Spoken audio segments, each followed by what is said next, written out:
Poverty is the norm, wealth the exception. With us today, a man who has written a book to remind us of that fact. Dr. Thomas Sowell on Uncommon Knowledge now.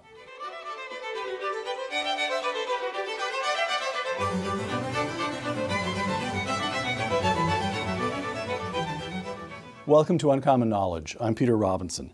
Thomas Sowell has taught economics, intellectual history, and social policy at institutions such as Cornell, UCLA, and Amherst. The author of more than a dozen books, well over a dozen books. Dr. Sowell is now a senior fellow at the Hoover Institution at Stanford University. His latest work, Wealth, Poverty, and Politics, an International Perspective. Tom Sowell, welcome. Good being here. The big idea. Wealth, Poverty, and Politics, quote, the difference between seeing economic disparities as due to differences in the production of wealth and seeing those disparities as due to the transfer of wealth from some people to other people is fundamental. Explain that. Well, I think there are a lot of people who regard so-called disparities and inequities in income as something that requires some great explanation, seem to assume that in the absence of some intervention, everyone would have something roughly equal income. Virtually everything that goes into the production of income varies enormously between groups, between nations, between people on the flatlands and the people in the mountains. You name it, it varies. It varies. And I take it, correct me if I'm wrong about this, but I was reading this, I take it as one of the principal efforts of this book to correct the thinking of Americans who have grown up, most of us, in conditions that, by the standards of human history and by the standards of many other places on the globe today, would be conditions of almost staggering wealth. Yes. Even poor people in this country have smartphones, televisions, cars, and so forth. And we tend to assume, it may be human nature, we tend to assume that our conditions are normal and conditions that differ from ours are the anomaly. And, and this book says, no, no, no, no. Well, good heavens, and especially if you look back through time, really it's only within the last 5 or 10% of the existence of human beings that there's been agriculture. I mean, think what that means, that people had to feed themselves hunting and gathering, fishing, herding animals.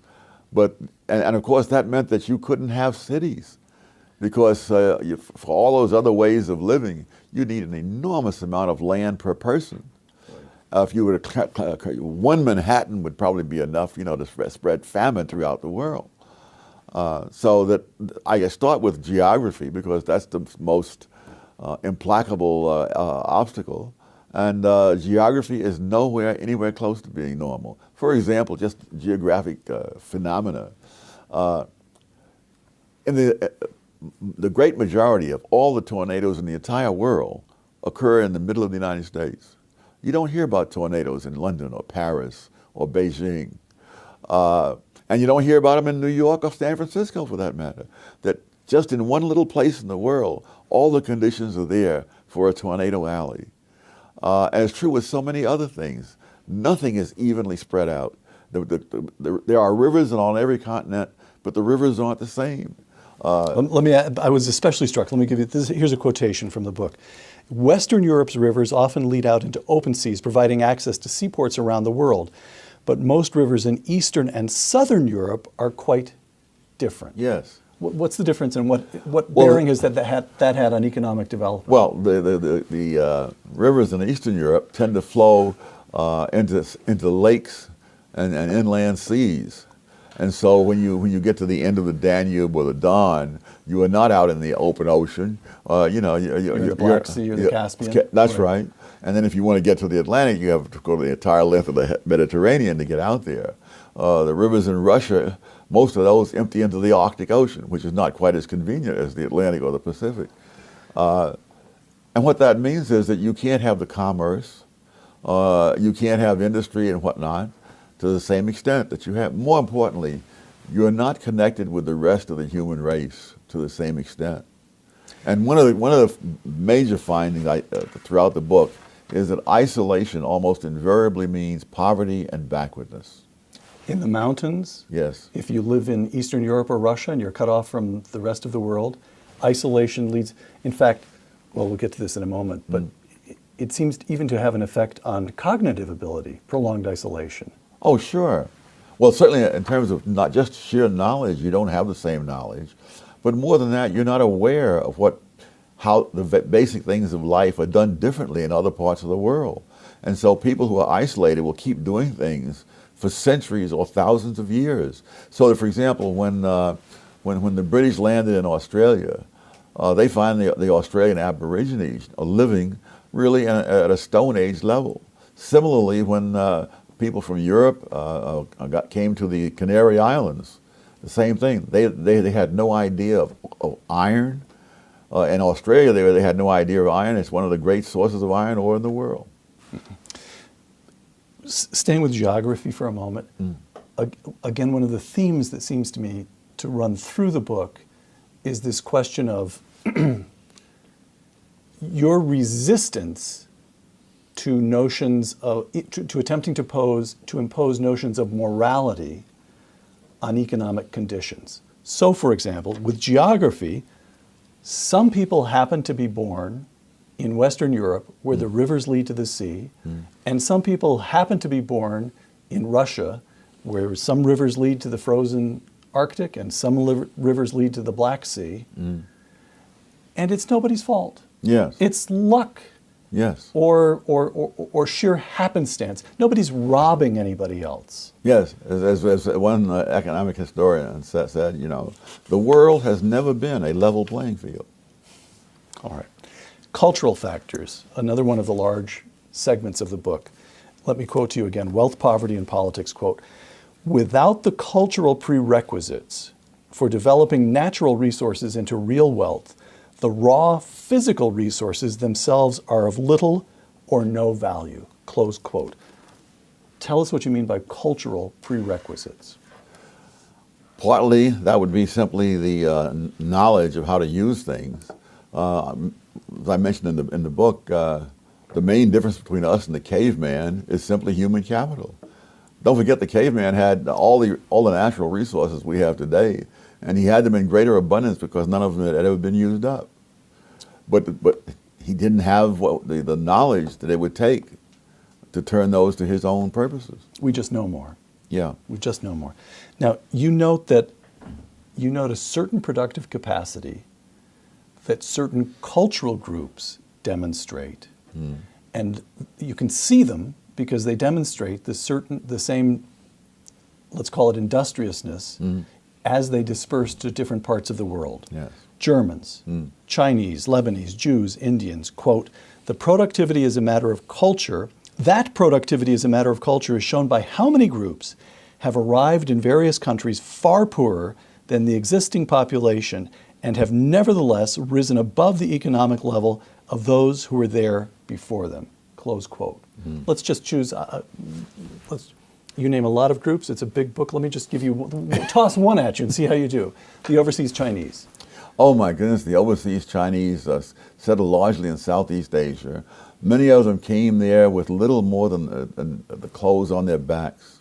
There was one Chinese millionaire in one of the countries who had in the foyer to his mansion this stick with a little cloth thing tied to it, because he walked into this place with that stick, all his belongings, and this little cloth thing tied to his stick over his shoulder, and he took off from there. All right. The Jews. Oh my heavens, that's been in so many places. My gosh, the Lower East Side of New York, one of the most terrible places when the Jews landed.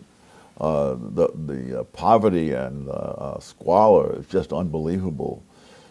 In fact, even as late as the late 1940s, when I went to school on the Lower East Side, I'd always heard that all Jews were rich. And when I saw the Lower East Side, I said, why are these rich people living like this? The buildings on the Lower East Side were older and in worse conditions than the buildings in Harlem where I lived. And they don't live there anymore? No. Those neighborhoods have turned over? Yes. And it went by generation. The generation that was there first Even when they rose up to where they could have moved, they didn't, because many of them were not fluent in English and so on. And so you could live on the Lower East Side knowing only Yiddish, and find doctors, lawyers, anything you wanted, go into stores and so forth. And if you moved up to upscale places like Harlem, which was once Jewish, or to the Bronx, which at another time which became Jewish, you would lose that. The more acculturated people, the next generation who spoke English and were more familiar with American society, they lived in those kinds of places. Got it. So why is it that in many instances that you detail, you get a subgroup, the Chinese move to Fiji, and why is it then that so often we see the pattern that the indigenous, the people who were there first, fail to get with the program? And to the contrary, not only do they not get with the program, learning the skills of productivity, they tend again and again and again to persecute the groups that came with nothing but achieve a certain level of affluence. So we have the Jews, that's an old story, ancient story, the persecution of the Jews. But you also show it with the overseas Chinese in Malaysia, with Indians in East Africa, and on it goes. What's going on there? Well, for one thing, there's no particular reason to have expected the indigenous people to have acquired the same skills that the people who came there had. And worse yet, the leaders of these groups are very quick to blame the fact that they are lagging on the other groups who are more advanced. One of the phrases that you often hear, that this group took over this whole industry. And in many cases, there was no such industry until they came there and built it. They did not take it over. Right. So those are examples of the way culture can promote or enable economic productivity. You also provide a counterexample, the Soviet Union. Quote, the Soviet Union was almost a tailor-made refutation of geographic determinism. Explain that. Oh, the Soviet Union was one of the most richly supplied countries with natural resources, and probably the most richly supplied. It was the only industrial nation which has so much petroleum that they export oil. Right. They have some, I don't remember the fraction, but they have a substantial part of the world's supply of natural gas, which they're now supplying all over Europe. Iron ore, manganese, you name it, they had it. At one time, something like half the industrial diamonds in the world came from the Soviet Union. The land was so rich that when Hitler sent his army in to invade the Soviet Union during World War II, he had plans to have the railroads take back this land from Russia into Germany, because it was that well known for its You mean just the topsoil? He was going to send boxcars of topsoil back to Germany? That's right. I didn't know that. It's one of the most fertile sections and the irony is, one of the world's great famines occurred in the Soviet Union. How come? Mismanagement by the government. Milton Friedman once said that if the government took over the Sahara Desert, there would be a shortage of sand. And the Soviet Union, it was just that way. All right. More on social factors. I'm quoting again from Wealth, Poverty, and Politics. This is tricky ground. There is empirical evidence against genetic determinism. We're talking about IQ scores now. For example, there have been whole communities of whites from isolated mountain regions in America whose average IQs have been similar to or lower than the average IQs of black Americans. But while such evidence undermines genetic determinism, that does not make mental test differences irrelevant. So we're not genetically determined, but disparities among ethnic and racial groups are still worth noting, still consequential. How do we put this? No, you're seldom hiring a whole group or admitting a whole group to college. What you're doing is judging individuals. And the predictive validity is really a totally separate question from the question of genetics versus environment. See, in other words, if the IQ test does not have a single question about flying an airplane, and you give it to people who want to become pilots, the only real question is, do the scores on those tests correlate with the subsequent performance of people in the air? Right. But you see, I mean, it sounds so simple when you say it that way.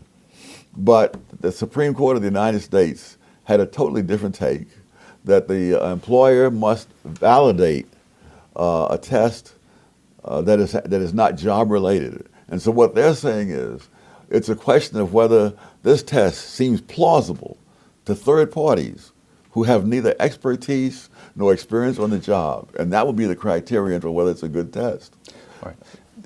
Staying on this subject of genetics, race, ethnic groups, and so forth, you talk, again, in Wealth, Poverty, and Politics, you describe three very selective, they're public high schools in New York, but they're very selective. You have to test to get into them. That's Stuyvesant High, your Stuyvesant High, Bronx Science, and Brooklyn Tech. Quote, "The triumph of egalitarian principles and demographic diversity in the rest of New York's educational system has not resulted in an increase in the number or proportion of Black or Hispanic students passing the admissions tests to get into Stuyvesant, Bronx Science, and Brooklyn Tech.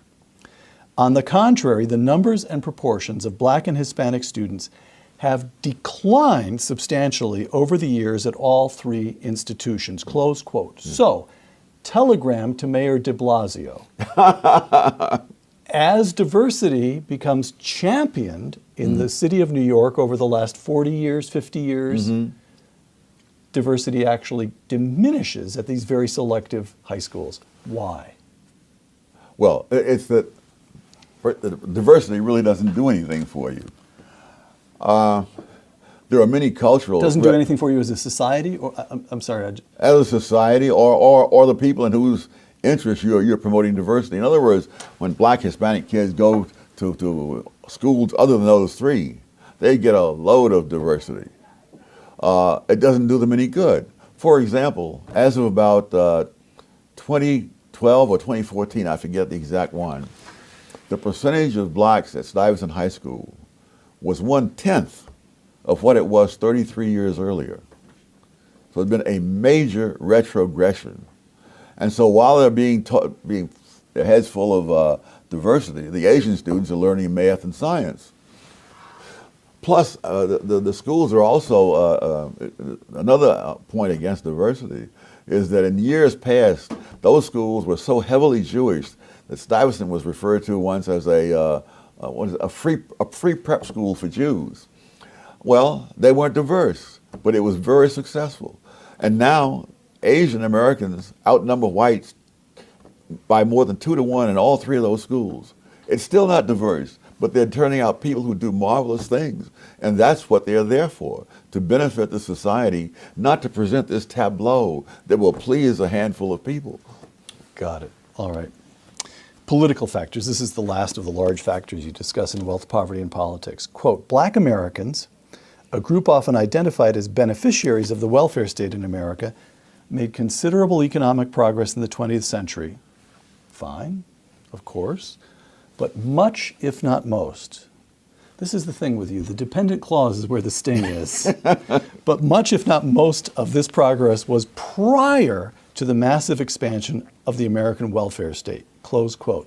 That is so I want to say counterintuitive, because we hear so much about African-American progress since civil rights and the establishment of the welfare state that it really has become a kind of American intuition. Explain yourself, Dr. Sowell. Well, as of 1940, 87% of Black households were in poverty. Over the next 20 years, that declined to 47%. This is all prior to the civil rights laws, prior to the social welfare policies of the Johnson administration. Over the next 20 years, it fell an additional 18 points. But that was just the same trend continuing at a reduced rate. Affirmative action is even worse, because as I remember, I'm trying to think now, the numbers. I think it was something like, poverty rate was something like 30% among Black households before affirmative action. And a decade after affirmative action, it was 29%. This is not the same as the 40% decline that occurred before there were any civil rights laws and before there was any social welfare state. And so what happened between 1940 and 1960 was the post-Second World War economic boom. It was that that, right? but it was also the massive migration of blacks out of the South. So they're getting better education and jobs. That's right. Okay. Now, you mention cultural and social retrogressions. Again, I'm quoting you. Arguably, the most consequential of these was the decline in two-parent families. Yes. Close quote. Explain that one. Among African Americans. Yes. We're still talking about African Americans. Well, you know, when they talk about things like this, they talk about the legacy of slavery. Right, right. And I argue, well, empirically, it's not that, it's the legacy of the welfare state. Because as of 1960, which is almost 100 years after slavery ended, the majority of black kids were being raised in two-parent households. But within one generation after the welfare state, that had dropped down to a minority. So that the majority of black kids today are raised in one-parent households. When you think about it, I mean, centuries of slavery and generations of Jim Crow did not destroy the black family, but one generation of the welfare state did. The Moynihan Report, what was it, a call for national action? Yes. The Negro family, a call for national action in 1965, and even Right. 50 years ago. And his principal point of alarm, and again, now I'm trying to recall the statistics, but I believe the out-of-wedlock birth rate among African Americans in 1965 was 25%. Something like that, yeah. And he was so alarmed that he wrote this report, and today it's over 70%. And by Yes. the way, the rate among whites is over 1/3 at this stage. Yes. So how does the family breakdown fit into an economic understanding?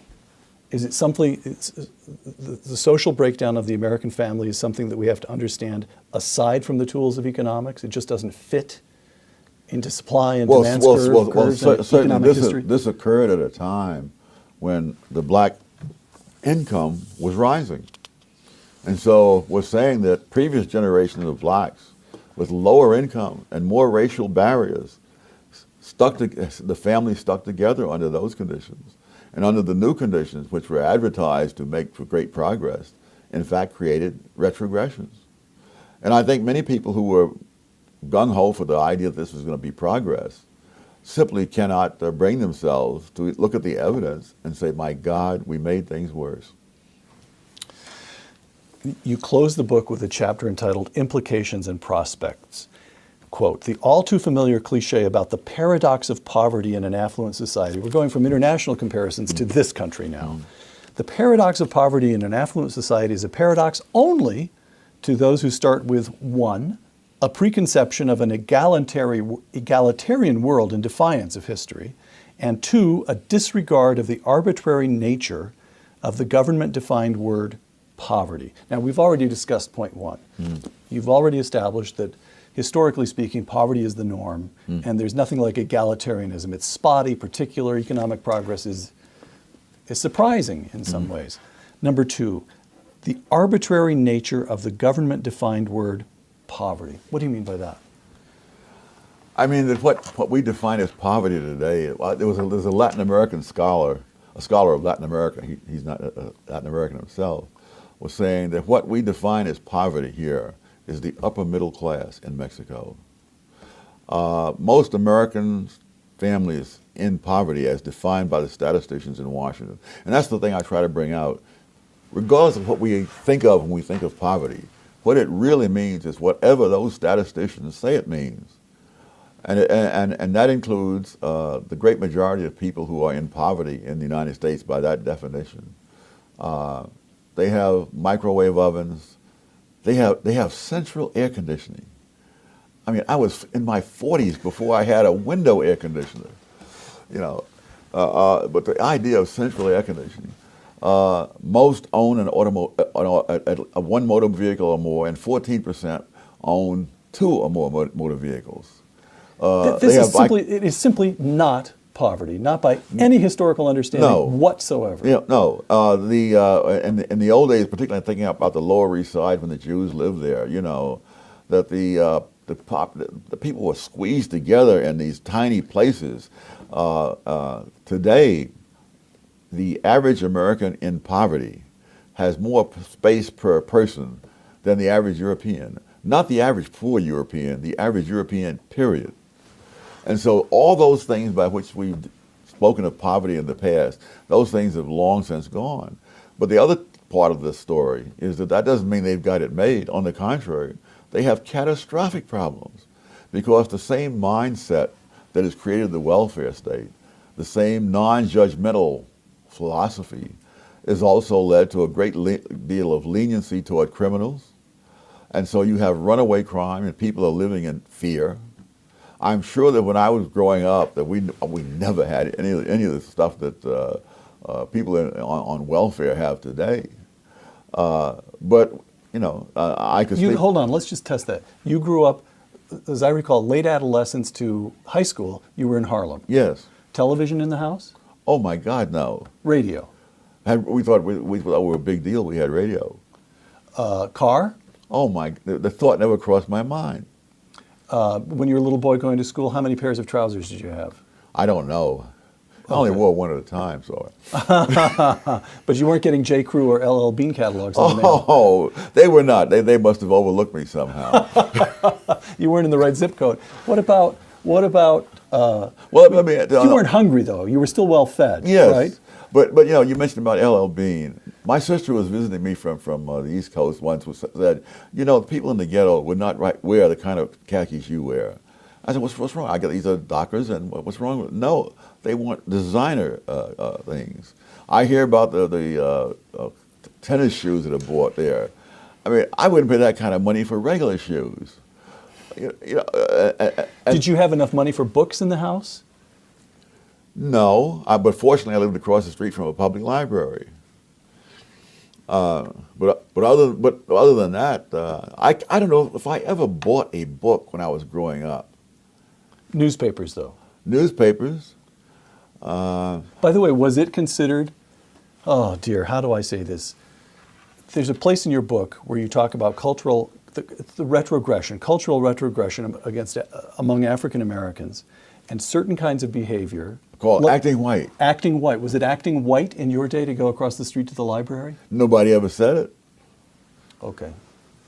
All right. So I'm sorry, but you said you didn't have any of the things that supposedly poor people have today. You were making a point, and then I jumped in and started. But of course, I had a sense of security that you simply cannot have. And if you look particularly at the public housing, your neighborhood was safe. That's what you mean. Just, yes. Okay. I mean, I can remember more than once waking up at midnight and deciding I will go out and buy a newspaper to see how the baseball scores are. And so, and the guy who was selling them was a very small, elderly white man down at the end of the block. Okay. Today, both of us would be taken into custody and sent in for mental observation for being out there in the middle of the night. So poverty in America today is not material want. It No. simply is not. By the standards of all time, Yeah. all history, Yeah. other places, Yeah. it is not material want. It's poverty of the mind. It's poverty of policy. It's squalor of behavior. And how does that get corrected? Thus far, it hasn't been. One of the real problems, and this is not peculiar to the United States or to any group in America, ethnic leaders, particularly leaders of groups that are lagging, are a major obstacle to advancement because their self-interest is in keeping their group isolated. And isolation has been tied in with poverty for all kinds of groups and all kinds of settings around the world. Al Sharpton versus Ben Carson. Yes. Al Sharpton is bad for African Americans. Yeah. Is that what you're saying? Yes, but unfortunately, the Al Sharpton types have been the rule rather than the exception for groups around the world. Back in 19th century Bohemia, where the Germans, again, for a whole lot of... How do you know all this? Because of my research assistants. All right, go ahead. 19th century Bohemia.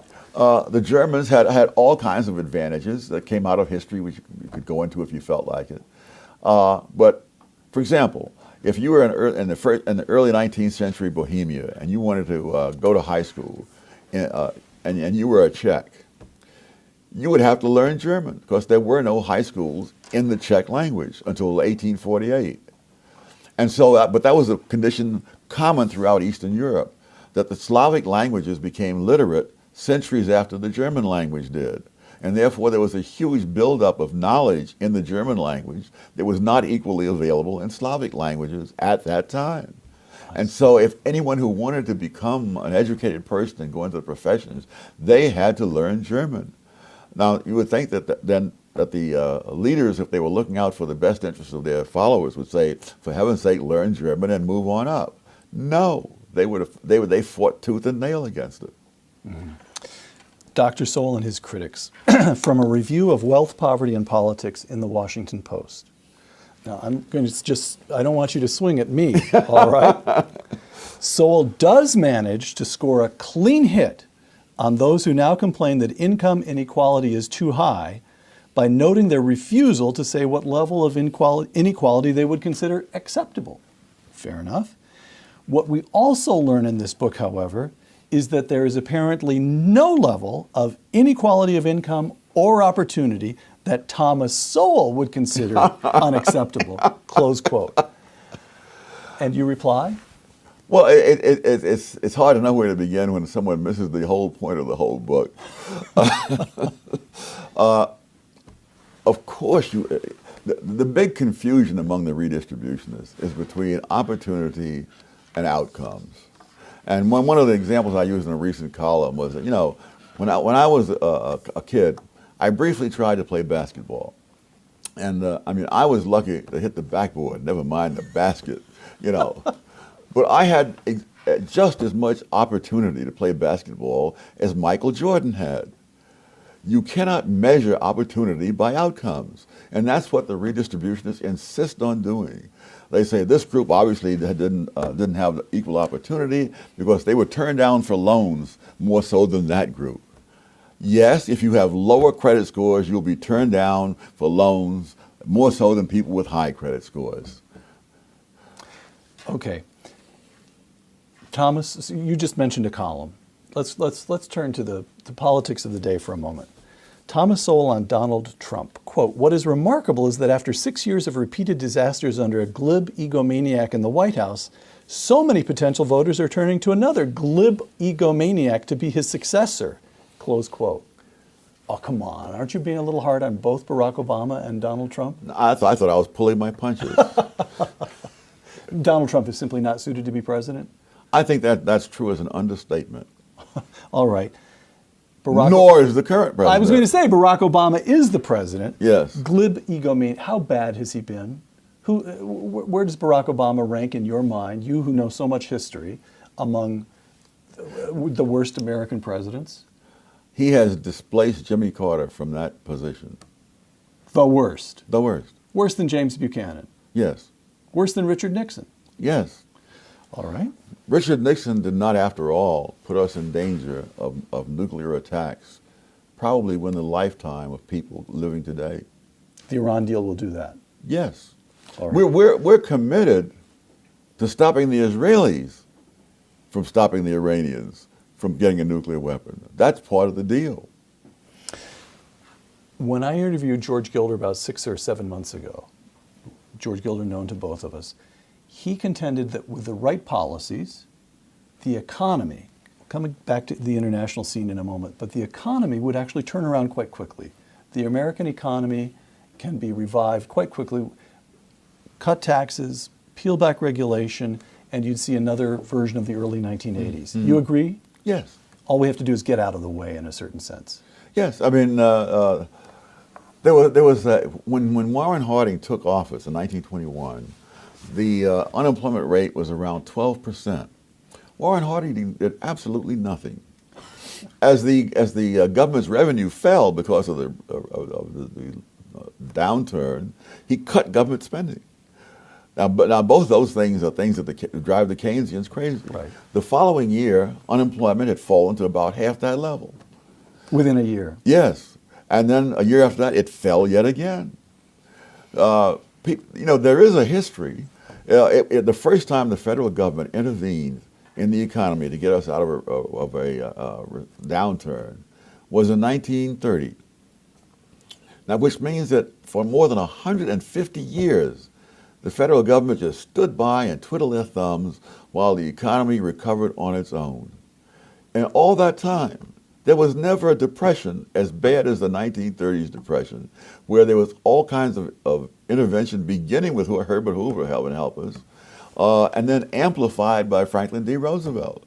So in terms of you looking at what happened as a matter of fact, again, there was no Federal Reserve prior to 1914. The Federal Reserve was created in order to, one, cut back on bank failures, reduce inflation, and prevent deflation. All of those things reached historic highs never seen before under the Federal Reserve. So the idea was wonderful. It's only the reality that didn't cooperate. Oh, Tom, I'm only laughing because otherwise I'd cry. The international scene. You've just said that under the right policies, the economy could recover quickly. Mm-hmm.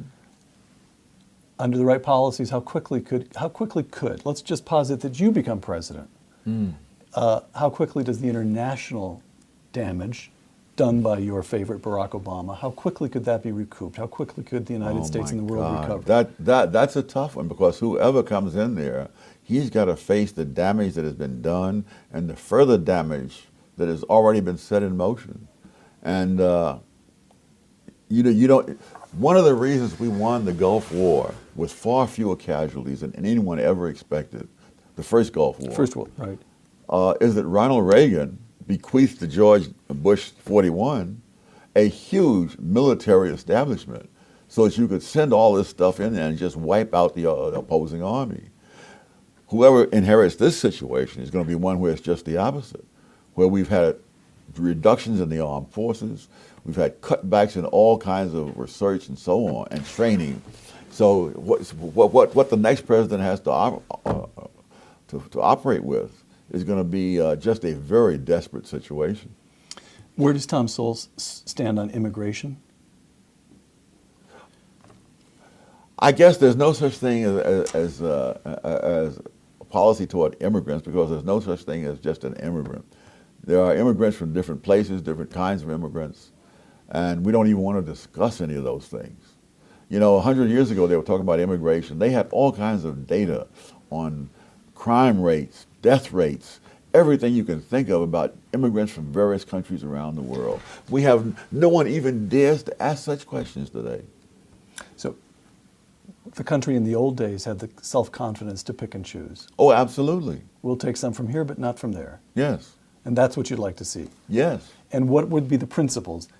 We would accept immigrants who would do us economic good? Economic good, and presumably, preferably not plant explosives in various places. I'm with you. Okay, that's the minimum hurdle. Single family, single parent family, the family breakdown, is that reversible?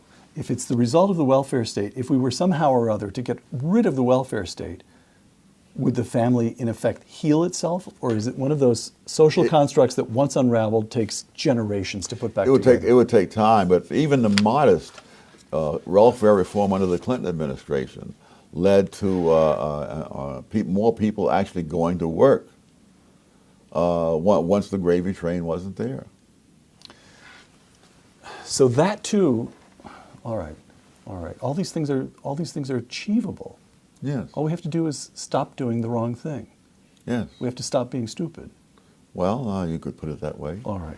A couple of last questions. We're taping this the week before Pope Francis visits the United States. Pope Francis, in a 2013 statement, some people continue to defend trickle-down theories, which assume that economic growth, encouraged by a free market, will inevitably succeed in bringing about greater justice and inclusiveness in the world. This opinion, which has never been confirmed by the facts, expresses a crude and naive trust. Will you please stop interrupting? This is the pontiff. A crude and naive trust in the goodness of those wielding economic power and in the sacralized workings of the prevailing economic system, close quote. Is there anything you'd like to say to the pontiff? I would say read my monograph on trickle-down theory. There is no such theory. some years ago in one of my columns, I defied anybody to name any economist of any school of thought outside of an insane asylum who had ever advanced that theory. I pointed out that Joseph Schumpeter's 1,260-page book on the history of economic analysis, printed in very small letters, has no mention of any trickle-down. There is no such theory. It's a straw man that's been created, and it's pathetic that someone in the position of the Pope would spout off about this. I would say to him what I would say to anyone else: you show me that theory, and I'll give you $1,000 a down payment towards some large. What about his general suspicion toward capitalism as some way oppressive? Well, again, if he has any facts, I'd be delighted to hear them. All right. What is so frustrating to me is that we've gotten away from facts and evidence. Some time back, someone did a paper disproving something I said in 1970. Now, no one likes to be found wrong. I was actually pleased with it. It was one of the few times someone has come up with any facts to even bring into the argument. Got it. Last question. As I said, you titled the last section of this book, Implications and Prospects. No, I titled it Epilogue. Epilogue, excuse me. You titled the penultimate section. I'm showing off. That means next to last, of course. The penultimate section is Implications and Prospects. So, question about the prospect for the American experiment. We hear a great deal about the United States' current condition as a new normal. Sluggish growth, high unemployment in this. The unemployment rate per se is now down to a little over 5%. But if you take into account people who've dropped out of the workforce, difficult to say for certain, but it's still very, very high, possibly even in double digits still. Lowest labor force participation rate since 1977. So that's where we are. And we have this general sense that the United States is losing ground or ceding ground internationally. That's the new normal. To paraphrase Ronald Reagan, 4 years from now, will the country be better off? It depends what they decide next November. So you don't have some kind of underlying faith in American democracy. I think anyone who has watched the so-called debates would find it hard to have much faith. All right, now. But you mentioned 1977. Things were terrible then. Note how quickly they turned around when Reagan took office. For example, Iran released our hostages within hours of Reagan's inauguration. Okay. Thank you, because I like to end shows on an optimistic note, Tom. You just gave me one. Thomas Sowell, author of Wealth, Poverty, and Politics. Thank you. Thank you. For Uncommon Knowledge and the Hoover Institution, I'm Peter Robinson.